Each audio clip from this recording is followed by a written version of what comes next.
Well, as the world's feelings about love evolve, so do its stories. Today, we're taking a look at Jessica and Aaron, who fell in love 13 years after Jessica gave birth to their daughter. Take a look. I feel like our story is a modern love story because I couldn't find anyone else who had ever been in this situation before. I was married at the time, so I had a female partner. It wasn't all me, but I was writing my dissertation, and so I had this time off. I was going to get pregnant first. We decided to kind of match my partner. So we picked someone who had dark, curly hair. We liked that he was well-rounded. He said he liked sports and games and writing.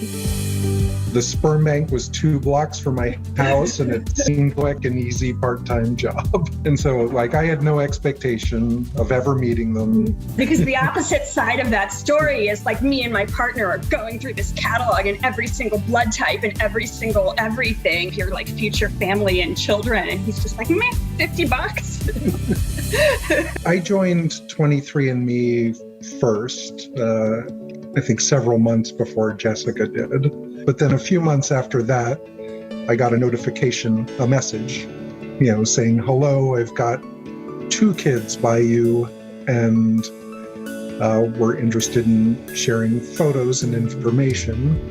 I had shared my story of finding my sperm kids with some friends, and one of them had asked me if I was willing to be the subject of a documentary film. And so the very first time I met Jess was being filmed and seeing them for the first time. Unbelievable. Please welcome to the show live, Jessica and Aaron. Wow. Thank you so much for chatting with us. It sounds like destiny. So after you met, who made the first move? We fight about this. I think he did. Oh. He disagrees.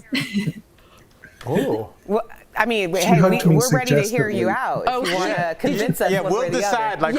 So he said she hugged me suggestively. Oh. And then what's... I feel like that was a kind hug from someone we'd been texting back and forth before we met for 6 months or so, and getting to know each other. And we just had so much more in common than the kids. The kids wanted to meet their sperm donor, but we almost had this history before the kids that we went through this thing together 20 years ago, and we wanted to talk about, what were my expectations? What was I looking for? Why did I choose him? Why did he do it? And we were kind of like the parents from the very beginning. So I felt really comfortable when I met him.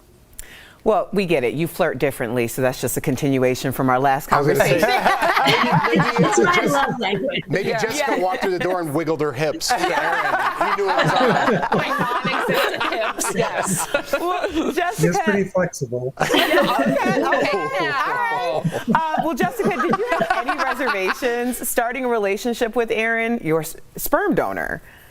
Absolutely, 100%. I have minor children. I have 11-year-olds, with Aaron. And so the very first thing in my head was, don't do this. This is bad mommy 101. This is someone who's going to be significant, in my kids' lives forever.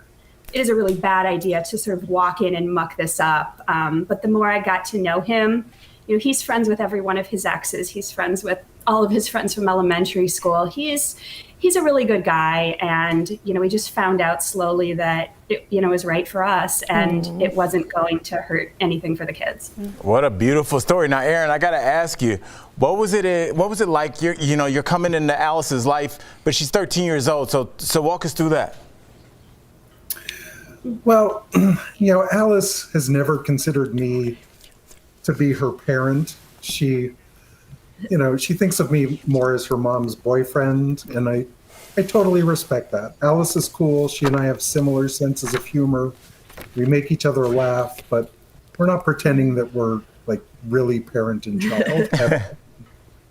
So, Aaron, I'm going to ask you a weird question here. How many of your, let's call them donated children, have you met, and what has been their reaction to meeting you? I've met 4 of them.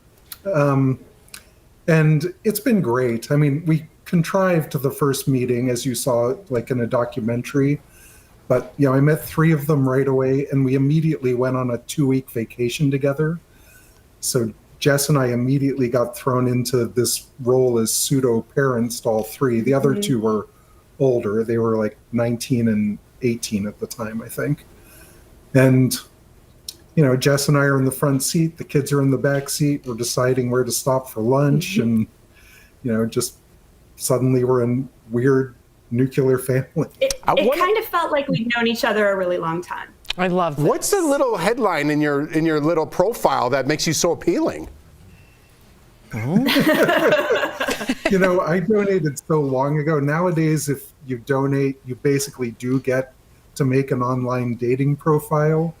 But when I did it, there was just I think one picture of me and a few random little facts about me, like my SAT scores. I didn't even get pictures. There were no pictures. You just had to do this off of the essays, and we went for the person who had great grammar. SAT scores. You don't get a lot to go on. Post that more on your Instagram. Yes, Jessica and Aaron, it has been a real treat. Thank you so much for sharing your modern love story with us. Story. Appreciate you both. We'll be right thanks back. For having us. For Bye, having guys. us. Happy Valentine's Day early. Happy Valentine's Day. Thanks, guys.